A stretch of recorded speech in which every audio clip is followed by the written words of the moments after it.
This is the Great One himself from the Cynical Libertarian Society here with an Anarchy moment. So I've been reading You and the Police by Boston Tea Party. It's an excellent book. It's about how to deal with police officers in situations where you may need to deal with police officers. One of the times you're going to deal with police officers is when they pull you over in your automobile. Now, back in the day, the automobile represented freedom. You could get in your car, you could drive, you could do things, it gave you options. Today, of course, the automobile represents slavery. It represents an option for the state to intrude into your life, to search you, to take your freedom, to imprison you, to arrest you, to shoot you, to strip search you. You can go on YouTube and watch all the YouTube videos, people getting pulled over, strip searched, pulled over and beat up, pulled over, robbed, robbed, given a ticket, you're getting robbed. So yeah, the point is, your automobile is a dangerous thing. And there's also, of course, the prediction I made, which I then read about how it's coming true already in Spain, of how your automobile will be used to spy on you and further incriminate you. Okay, so I want to take some of the lessons from this book. I want to talk about a couple of things in the news. This is in the news from my small town back in Texas, where I grew up. My mother sends me care packages every now and then, and amongst them is the hometown newspaper, where I get to read about all the activities. And down in Texas, they do love them some drug war. The drug war is huge and it's big. So, we're going to go over a couple of actual examples here from the newspaper. And we're going to talk about how, had these people read Boston Tea Party's book, You and the Police, how these people, even though I know you're saying, well, they're drug dealers, they deserve to go to prison. Well, you know what? You can always find somebody out there who thinks other people deserve to go to prison. And they don't necessarily. Just because you think somebody deserves to go to prison doesn't mean they do. These evil drug dealers are merely supplying a product that people want. It's really that simple.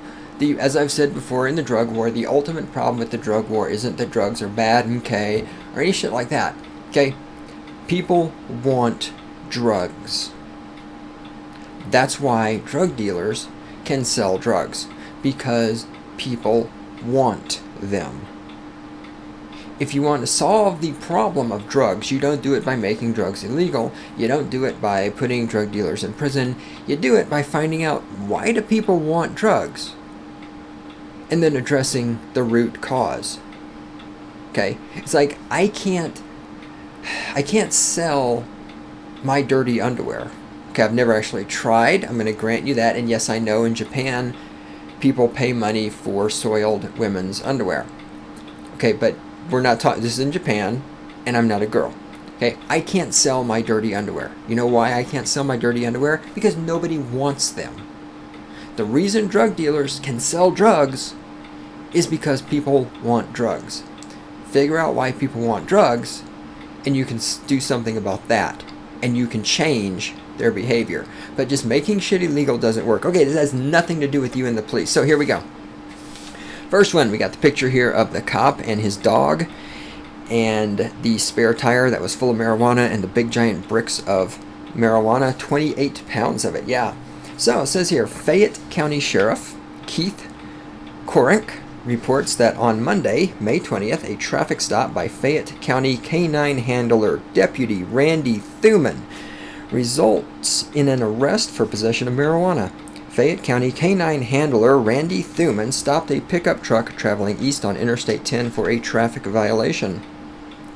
Upon contact with the driver and nervous demeanor being detected, I'm going to learn to talk any moment now. Also, trying to read newspaper sentences, because these aren't sentences like normal people would write. All right, let me do this again. Upon contact with the driver and nervous demeanor being detected, further investigation and deployment of K9 Lobos resulted in a small amount of marijuana being located in the bed of the truck. Further inspection by Thuman resulted in approximately 28 pounds of marijuana being located in the spare tire. Arrested and charged with possession of marijuana was, and I'm going to totally mutilate this person's name, Malinquinidez Vargas, 46 of Rio Grande City. Justice of the Peace Precinct 1 Scott Parker set bond at $20,000. $20,000 bond for having some plants. Now, had this individual read you and the police, what would he have done differently? Let's go through this. First of all, the first mistake this guy made is that he was driving a vehicle in Texas while being a non-Caucasian. We know he's a non-Caucasian from his name. That's your first mistake. Second mistake was, and it doesn't say in here what the traffic stop was, but he did something that caused the police officer to pull him over. And this is why your automobile is dangerous to you and dangerous to your freedom. Because if the police see anything happening in your automobile, they can pull you over. Do you have a light out? Do you have your tail light out? Is your headlight out? Are your license plates visible? Are you swerving? Did you run a stop sign? Did you roll through a stop sign? Anything. Or are you talking on your cell phone? Do you not have your seatbelt on? Did you lean over in the car to pick up something you dropped and you swerved a little bit, right? Anything you do in your car can get you pulled over. Once you're pulled over, from there, the cop is now looking for a probable cause to search further. Now, of course, running drugs in a pickup is a really stupid idea because the bed of the pickup is in plain sight, which means that the police officer can look into the bed of your pickup. Anything the cop can see in your car, okay, he doesn't need a warrant or for you to consent to a search for you to go in there. For the cop to get into your trunk, you have to consent to a search. Or he has to have probable cause there's something in your trunk he's looking for. So Boston Tea Party's recommendations are, when you're driving your automobile, obey all traffic laws. Okay? Obey all traffic laws. Have your automobile fully functioning. Lights are functional. License plates are visible. No cracks in the windshield. Have your automobile clean. The interior of your automobile. Don't have shit piled everywhere where anybody can see it. Anything that you do not actually need while you're driving your automobile should be in the trunk, right? You got suitcases, whatever, you put them in the trunk, not in the back seat. You got a bag, especially down in Texas where they love them some drug war. Anything could have drugs in it. There's a duffel bag in your back seat. I better look in there, that might have drugs in it. Okay, anything you don't need while you're driving should be in the trunk of your vehicle. If you have a pickup, you don't have a trunk, you're fucked. Pickups are great, but not for avoiding situations like this. Now, next mistake. So the guy exhibited nervous demeanor. Now, of course, nervous demeanor can be anything. And of course, you've been pulled over by a man who has a gun and can kill you at any moment and get away with it. That would make a lot of people nervous. However, this guy exhibited nervous demeanor.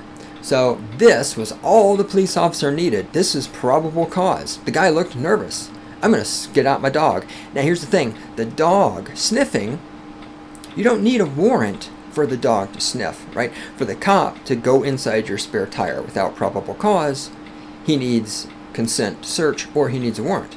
But for the dog to sniff, no warrant needed for that. Now what you don't know about drug dogs is, number one, they are trained to indicate. Indicate is the terminology when a dog sniffs drugs or bombs or whatever it's been trained to sniff. The dog does what's called indicating. First of all, the dogs are often trained to indicate simply by receiving a signal from the handler. They don't actually have to smell anything. Another trick is the cop will just have some marijuana in his pocket. He rubs his fingers on it. Then he rubs his fingers on where he wants the dog to indicate. The dog indicates. He can now search that area. So got out the dog. Lobos is his name. Lobos did his thing. He peed on the tire. Not the tire with the marijuana, but he peed on the truck tire, and then he sniffed around and he said, oh, marijuana. So once Lobos is indicated, the cop now has probable cause that there's drugs. Boom, he goes in. He can search the truck. This guy had some plants. Now he's going to prison, whatever, $2,000 bond. Now, again, I know what you're saying. Well, he was a drug dealer. Okay, this shit happens. The reason this is in the newspaper is because they found drugs. All the times that this has happened where they didn't find drugs, those are not in the newspaper. They are, however, on YouTube. So, again, YouTube, go there, watch the video of people getting harassed by the police for nothing. Also, talking about your automobile, another thing Boston Tea Party points out is, on your car, I know this is hard for you, all your political bumper stickers, get that shit off, okay? Your bumper sticker about don't tread on me, get that shit off. Your bumper sticker about they can take your gun when they pry it from your cold dead hands, get that shit off. Your bumper sticker about it's better to be judged by 12 and then carried by 6. Get that shit off your car. Because if you think that is not a trigger for the cops to pull you over, depending where you're at, you're wrong. He also points out, don't try to suck up to the cops by your bumper stickers that say, I love the police, or all this other shit. The police see right through that shit. There can be some exceptions to this, I think, depending where you are. Down in H-Town, Houston, Texas, where I lived for a while, they have a thing called the 100 Club.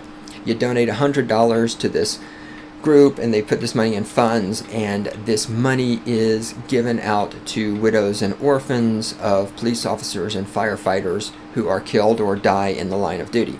When you join the 100 Club, you get your little sticker, 100 Club sticker, and in Houston, the joke is always, you put that on the back of your car, and that's your pass to be able to speed or break the law or, roll through stop signs or whatever, because the cops see that, and they're like, oh yeah, a member of the 100 Club, I'm not going to pull them over. You can try that. I don't guarantee it, but you can try it if you're in H-Town. Here's the next one. Heroin confiscated after traffic stop.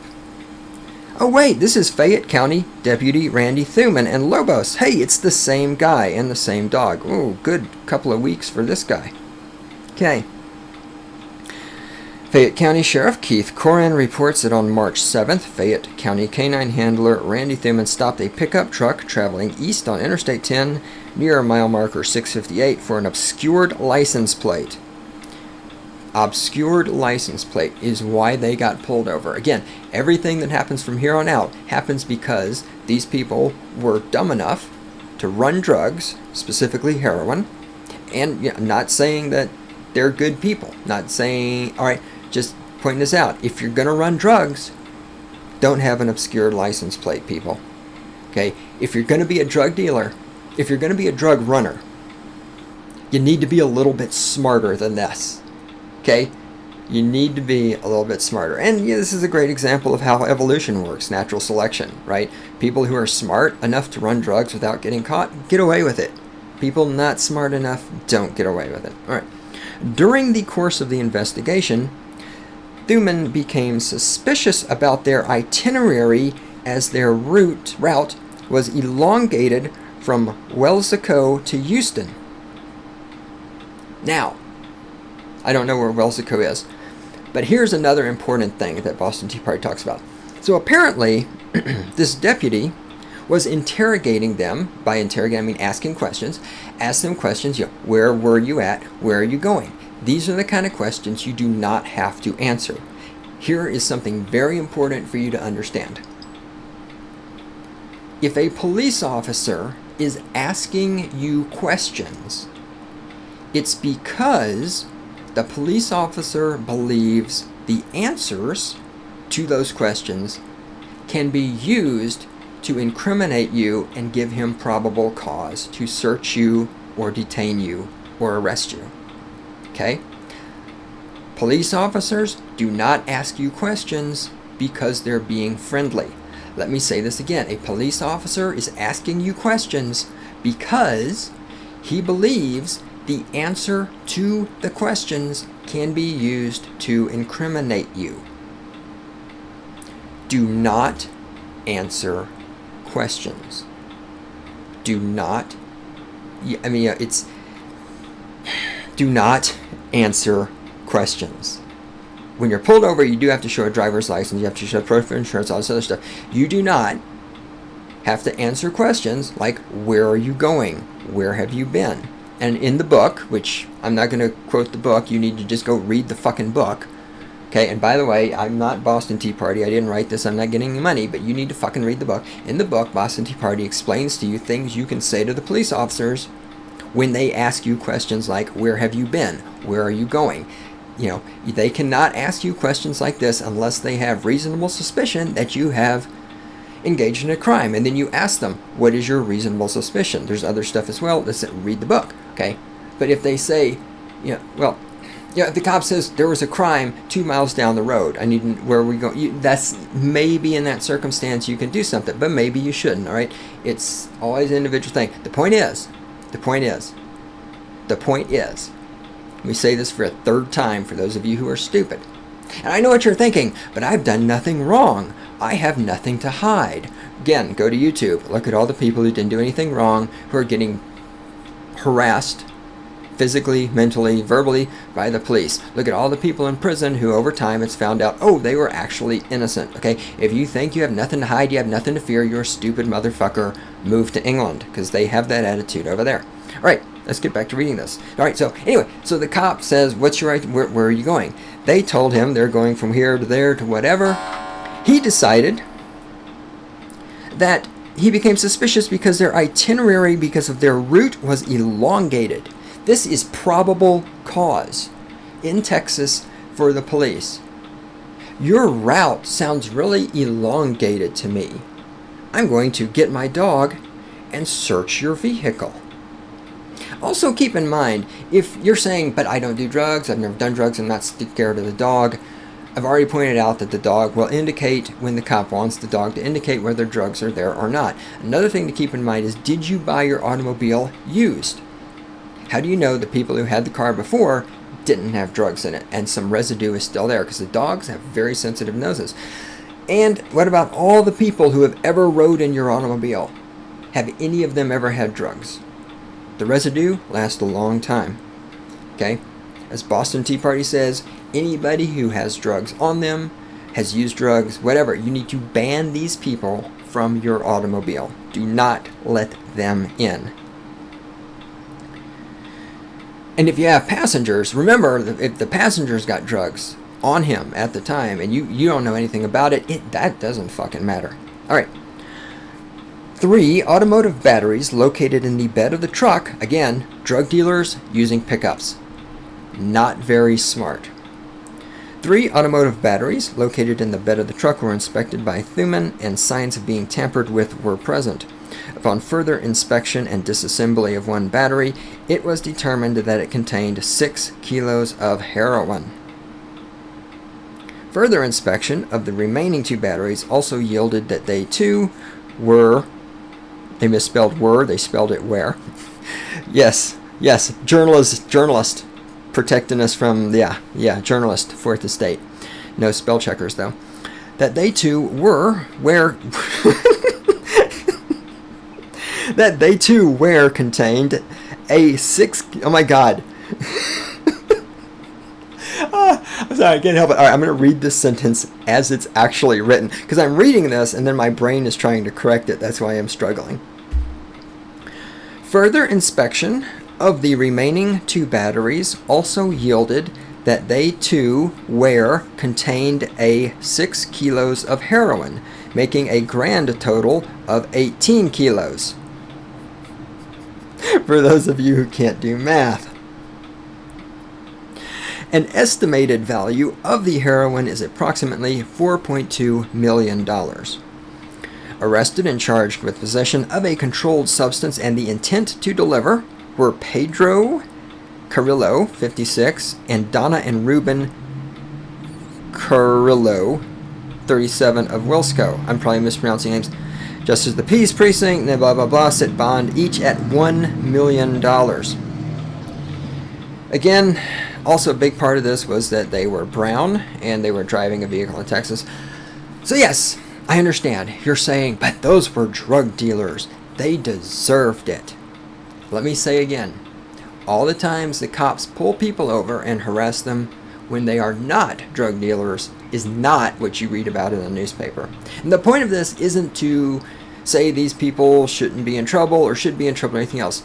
Setting aside the fact that they are drug dealers, what this is to illustrate is how easy it is for the police to pull you over in your automobile, ask questions, for you to say something stupid, for them to, or for you to behave stupidly, for the cop to then say probable cause, for them to start searching, and you're saying, I know, you don't have any drugs, but you don't know for sure what you have or don't have that may or may not be illegal because you do not know. I know many out there say, well, I'm not doing anything illegal. This always fascinates me when anybody is fucking stupid enough to say this. Because when you say, I'm not doing anything illegal, what you're saying to me is, I know every single county, city, state, federal, and international law that applies to me according to whichever piece of ground I'm on at this moment. And I perfectly understand the implementation and interpretation of every one of those laws. And therefore, I know I'm not doing anything illegal.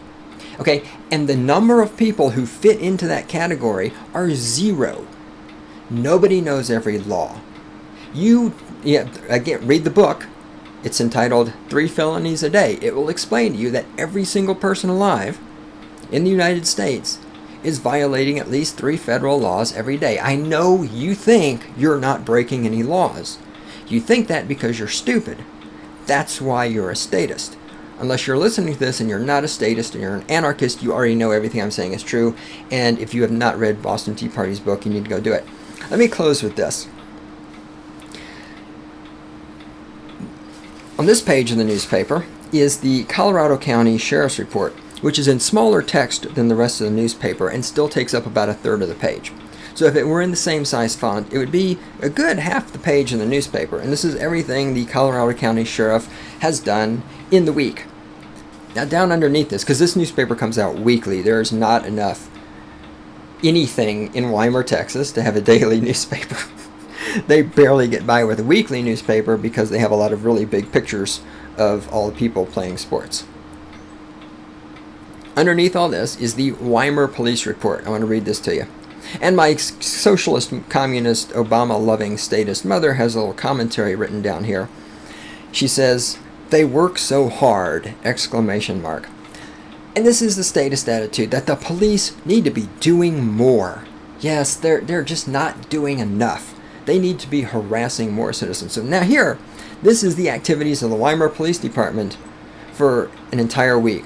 On the night of June 11th, Officer Joshua Estes made a traffic stop in the 800 block North Center Street and arrested the driver of the vehicle for no driver's license. Sergeant Randy Meekin received a theft report in the afternoon of June 14th in which an iPad had been stolen from a student at the end of the school year. The case is under investigation. And that's it. That's what the Weimar Police Department did in a 7-day span. And my statist mother thinks that they need to do more. People, the police do not need to do more, because if the police do more, the way the police do more is by arresting more people, by putting more people in prisons, by feeding the prison industrial complex, by feeding the judicial industrial complex, by feeding the police state industrial complex. So you need to chill the fuck out. You need to read the book, You and the Police by Boston Tea Party. And you need to understand the police are not your friends. Be up on the laws in your state. For example, stop and identify laws. What are these stop and identify laws for your state? Do you have to show the police an ID? Understand what probable cause is. Understand what reasonable suspicion is. Understand the difference between being detained and being arrested. Understand, that you can say to the police officer, "Am I being detained?" And if he does not say yes, that means you are free to walk away, and you need to attempt to walk away. When a cop talks to you, if you can, and there's situations like when you're pulled over in your car, you can't stop on the gas pedal and take off and go high-speed chasing and shit because you're not a motherfucking gangster, all right? When you're on foot, understand, avoid fucking cops. Unless the cops are really, really hot, then you can fuck them. Avoid cops when you're on foot, when you're in your automobile. Don't get pulled over. Avoid getting pulled over. And you do that by having a clean automobile that functions and by obeying the fucking traffic laws. Learn from other people's mistakes. Read the book, Boston Tea Party, You and the Police. This is the book that converted Michael W. Dean from a left-wing statist to a minarchist. Right? That's how powerful this book is. This is an excellent fucking book. Get it. Done. Finished. Out. And remember, I'd like to end on something of a strong note, and it's like that was really weak. Remember, when a police officer is asking you a question, it is not because he is your friend. A police officer is asking you a question because he believes the answer will incriminate you.